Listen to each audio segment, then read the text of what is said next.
Hello നമസ്കാരം. Right ചോയ്സിൻ്റെ പുതിയൊരു വീഡിയോയിലേക്ക് സ്വാഗതം. ഈ വീഡിയോയിൽ നമ്മൾ പറയുന്നത് സ്റ്റഡി അബ്രോഡിനെ കുറിച്ച് തന്നെയാണ്. സ്റ്റഡി അബ്രോഡിൽ അമേരിക്കയിൽ പഠിക്കാനായിട്ട് പോകാൻ ആഗ്രഹിക്കുന്ന സ്റ്റുഡൻസിന് വേണ്ടി ഇൻഫർമേഷനാണ് നമ്മൾ പ്രൊവൈഡ് ചെയ്യുന്നത്. അമേരിക്കയിൽ പഠിക്കാൻ പോകുന്ന സ്റ്റുഡൻസിന് ഒത്തിരി ഡൗട്ട്സ് ഉണ്ട്. എന്തൊക്കെ ടെസ്റ്റാണ് അറ്റൻഡ് ചെയ്യേണ്ടത്, എന്തെങ്കിലുമൊക്കെ എൻട്രൻസ് എക്സാമുകൾ അറ്റൻഡ് ചെയ്യേണ്ട കാര്യമുണ്ടോ പഠിക്കാൻ പോകാനായിട്ട്, ഇങ്ങനെ കുറേ ഡൗട്ട്സ് ഉണ്ട്. അപ്പോൾ അതെല്ലാം ക്ലിയർ ചെയ്യുന്നൊരു വീഡിയോയാണ് നമ്മൾ പ്ലാൻ ചെയ്യുന്നത്. അപ്പോൾ നമുക്ക് വീഡിയോയിലേക്ക് കിടക്കാം. അപ്പോൾ അമേരിക്കയിൽ പഠിക്കാൻ പോകാൻ ആഗ്രഹിക്കുന്ന സ്റ്റുഡൻസ്, അവർക്ക് പഠിക്കാൻ പോകാനായിട്ട് ഉള്ള ഓപ്ഷൻസ് എന്ന് പറയുന്നത് നമുക്ക് ഡിഗ്രി കോഴ്സസ് പഠിക്കാനായിട്ട് പോകാം, അതുപോലെ മാസ്റ്റേഴ്സ് പ്രോഗ്രാം പഠിക്കാനായിട്ട് പോകാം. അതുപോലെ അമേരിക്കയിൽ അവൈലബിൾ ആയിട്ടുള്ള കോഴ്സസ് എന്ന് പറയുന്നത് അസോസിയേറ്റ് ഡിഗ്രീസ് ഉണ്ട്, ബാച്ചിലർ ഡിഗ്രി, മാസ്റ്റർ ഡിഗ്രി, ഇങ്ങനെ 3 ഓപ്ഷൻസാണ് നമുക്ക് ഉള്ളത്. അസോസിയേറ്റ് ഡിഗ്രിയും അതുപോലെ തന്നെ ബാച്ചിലേഴ്സ് ഡിഗ്രി, അതുപോലെ മാസ്റ്റേഴ്സ് ഡിഗ്രി, ഇങ്ങനെ 3 ഓപ്ഷൻസ് നമുക്കുണ്ട്. അപ്പോൾ നമുക്ക് ഫസ്റ്റ് അണ്ടർ ഗ്രാജുവേറ്റ് കോഴ്സസ്, അതായത് +2 കഴിഞ്ഞിട്ട് നമുക്ക് അണ്ടർ ഗ്രാജുവേറ്റ് കോഴ്സസ് ചെയ്യാനായിട്ട് പോകാനായിട്ടുള്ള എലിജിബിലിറ്റി എന്തൊക്കെയാണെന്നുള്ളത് നോക്കാം. അപ്പോൾ ഫസ്റ്റ് എലിജിബിലിറ്റി എന്ന് പറയുന്നത് ഇവർക്ക് +2ന് വേണ്ടിയ സ്കോർ, +2, 10th ഇതിലൊക്കെ വേണ്ടിയ സ്കോർ എന്ന് പറയുന്നത് മിനിമം 55% സ്കോറെങ്കിലും ഉണ്ടായിരിക്കണം. അവർക്ക് ടോട്ടൽ പെർസെൻറ്റേജ് ഓഫ് മാർക്സ് 55% എങ്കിലും ഉണ്ടായിരിക്കണം. അതുപോലെ അവർ IELTS, PTE അല്ലെങ്കിൽ TOEFL ഈ ഏതെങ്കിലും ഒരു ലാംഗ്വേജ് റിക്വയർമെൻറ്റ് എക്സാം അറ്റൻഡ് ചെയ്യണം. അതുപോലെ തന്നെ ചില യൂണിവേഴ്സിറ്റീസ്, ചില കോളേജസൊക്കെ സ്കോളാസ്റ്റിക് ആപ്റ്റിറ്റ്യൂഡ് ടെസ്റ്റ് അല്ലെങ്കിൽ സാറ്റ് ടെക്സ്റ്റ്, അതുപോലെ തന്നെ അമേരിക്കൻ കോളേജ് ടെസ്റ്റിംഗ് ACT, ഇങ്ങനെ SAT, ACT എന്ന് പറഞ്ഞ 2 എൻട്രൻസ് എക്സാമുകളുണ്ട്. ചില യൂണിവേഴ്സിറ്റീസും കോളേജസും ഒക്കെ ഇത് മാൻഡേറ്ററി ആയിട്ട് പറയുന്നുണ്ട്. പക്ഷേ ചില യൂണിവേഴ്സിറ്റീസും കോളേജസും ഒന്നും ഇത് മാൻഡേറ്ററി ആയിട്ട് പറയുന്നില്ല. ഈ ഒരു 2 ടെസ്റ്റ് അറ്റൻഡ് ചെയ്തില്ലെങ്കിലും നമുക്ക് അണ്ടർ ഗ്രാജുവേറ്റ് പഠിക്കാനായിട്ട് പോകാനായിട്ട് പറ്റും. അപ്പോൾ നമുക്ക് സ്കോളാസ്റ്റിക് ആപ്റ്റിറ്റ്യൂഡ് ടെസ്റ്റിന് മിനിമം 1150 സ്കോർ വേണം. അതുപോലെ അമേരിക്കൻ കോളേജ് ടെസ്റ്റിംഗ് ACTക്ക് മിനിമം സ്കോർ 25+ ഉണ്ടായിരിക്കണം. അപ്പോൾ ഇത്രയാണ് നമുക്ക് ഗ്രാജുവേഷൻ പഠിക്കാൻ പോകാനായിട്ടുള്ള റിക്വയർമെൻറ്റ്സ് എന്ന് പറയുന്നത്. ഒന്നുകൂടെ പറയാം, മിനിമം 55% ഓഫ് മാർക്സ് വേണം.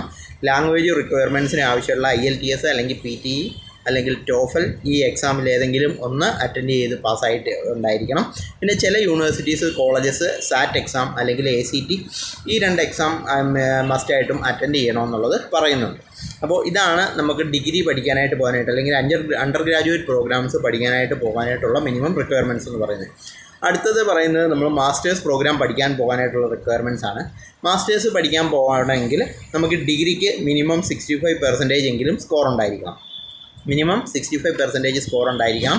അതുപോലെ തന്നെ IELTS മുമ്പേ പറഞ്ഞ പോലെ തന്നെ ലാംഗ്വേജ് റിക്വയർമെൻറ്റ്സ് ഉണ്ട്. IELTS, PTE അല്ലെങ്കിൽ TOEFL ഈ എക്സാം ഏതെങ്കിലും ഒന്ന് അറ്റൻഡ് ചെയ്തിരിക്കണം. മുമ്പേ പറഞ്ഞ പോലെ തന്നെ എൻട്രൻസ് എക്സാം ചില യൂണിവേഴ്സിറ്റീസും കോളേജസും മസ്റ്റായിട്ട് പറയുന്നുണ്ട്, നിങ്ങൾ പാസ്സായിരിക്കണം എന്ന് പറയുന്നുണ്ട്.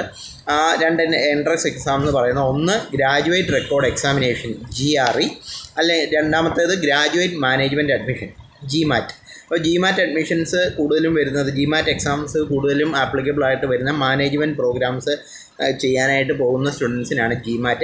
ബാക്കിയുള്ള സ്റ്റുഡൻസിനൊക്കെ graduate record examination GRE attend ചെയ്തിട്ട് വേണം പോകാനായിട്ട്. അത് ചില യൂണിവേഴ്സിറ്റീസും കോളേജസുമാണ് മസ്റ്റായിട്ട് പറഞ്ഞിരിക്കുന്നത്.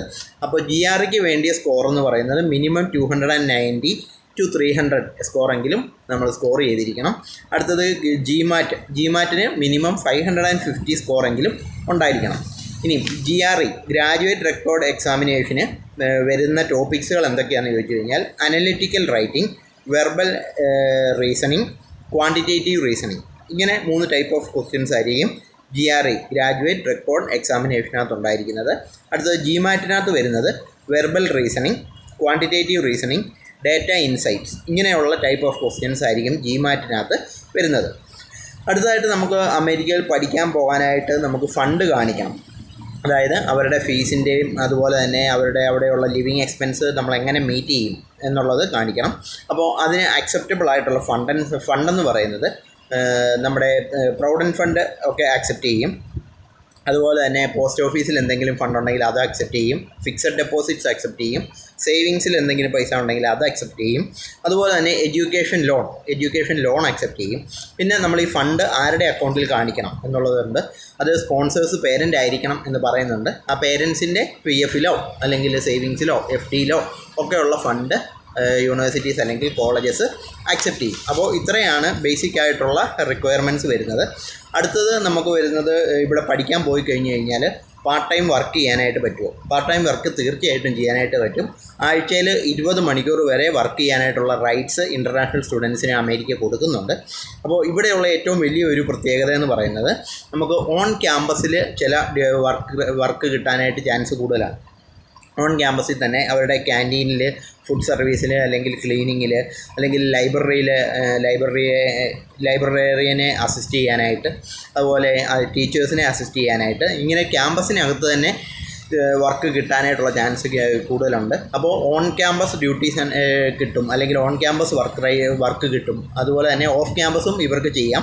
അപ്പോൾ ഇങ്ങനെ 2 അവൈലബിലിറ്റി ഉണ്ട്. അപ്പോൾ സ്റ്റുഡൻസിന് എളുപ്പമാണ്. ആ ക്യാമ്പസിൽ തന്നെയാണ് വർക്കെങ്കിൽ അവർക്ക് പഠിത്തവും ഇതും കൂടെയൊക്കെ ഒരുമിച്ച് കൊണ്ടുപോകാനായിട്ട് എളുപ്പമാണ്.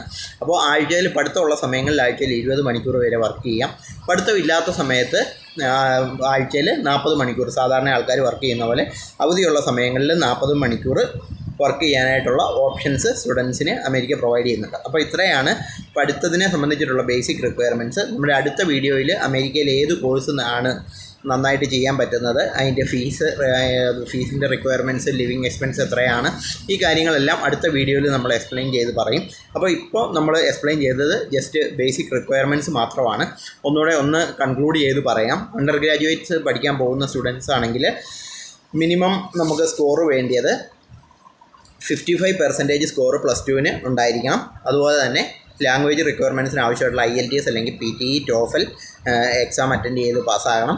അതുപോലെ തന്നെ ചില യൂണിവേഴ്സിറ്റീസ് അല്ലെങ്കിൽ ചില കോളേജസൊക്കെ സ്കോളാസ്റ്റിക് ആപ്റ്റിറ്റ്യൂഡ് ടെസ്റ്റ് അല്ലെങ്കിൽ അമേരിക്കൻ കോളേജ് ടെസ്റ്റ്, ഈ 2 എൻട്രൻസ് എക്സാം മാൻഡേറ്ററി ആയിട്ട് പറയുന്നുണ്ട്. പക്ഷേ ചില യൂണിവേഴ്സിറ്റീസിന് അത് മാൻഡേറ്ററി ആയിട്ട് പറയുന്നില്ല. അപ്പോൾ നിങ്ങൾക്ക് ആ ടെസ്റ്റ് എഴുതാനായിട്ട് ബുദ്ധിമുട്ടുണ്ടെങ്കിൽ അത് വേണ്ടാത്ത യൂണിവേഴ്സിറ്റീസ് കണ്ടുപിടിച്ച് ആപ്ലിക്കേഷൻ സബ്മിറ്റ് ചെയ്യാനായിട്ട് ശ്രദ്ധിക്കുക.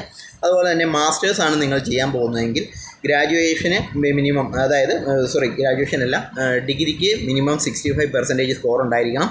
Language requirements IELTS, PTE, TOEFL ഏതെങ്കിലും ഒന്ന് അറ്റൻഡ് ചെയ്തിരിക്കണം.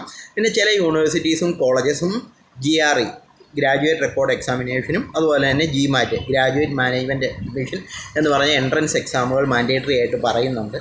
ഈ എക്സാമുകൾ അറ്റൻഡ് ചെയ്യണം.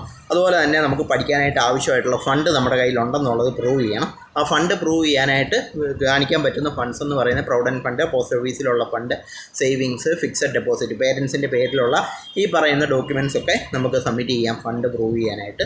അതുപോലെ തന്നെ അവിടെ പഠിക്കാൻ പോകുന്ന സ്റ്റുഡൻസിന് വർക്ക് റൈറ്റ്സ് ഉണ്ട്.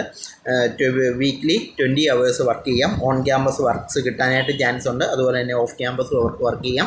അവധിയുള്ള സമയത്ത് 40 മണിക്കൂർ വരെ ഒരാഴ്ചയിൽ വർക്ക് ചെയ്യാനായിട്ടുള്ള ഓപ്ഷനും അവർക്ക് കൊടുക്കുന്നുണ്ട്. അപ്പോൾ ഇത്രയാണ് ഇന്നത്തെ വീഡിയോയിലെ ഡീറ്റെയിൽസ്. അപ്പോൾ അടുത്ത വീഡിയോയിൽ മുമ്പേ പറഞ്ഞ പോലെ ബാക്കിയുള്ള കാര്യങ്ങൾ എക്സ്പ്ലെയിൻ ചെയ്യുന്നതായിരിക്കും. അപ്പോൾ ഇങ്ങനെയുള്ള സ്റ്റഡി, അതുപോലെ തന്നെ മൈഗ്രേഷൻ ഡൗട്ട്സ് ഒക്കെ ഉള്ളവർക്ക് നമ്മുടെ ചാനൽ ഫോളോ ചെയ്യുക, ലൈക്ക് ചെയ്യുക, സബ്സ്ക്രൈബ് ചെയ്യുക. Thank you.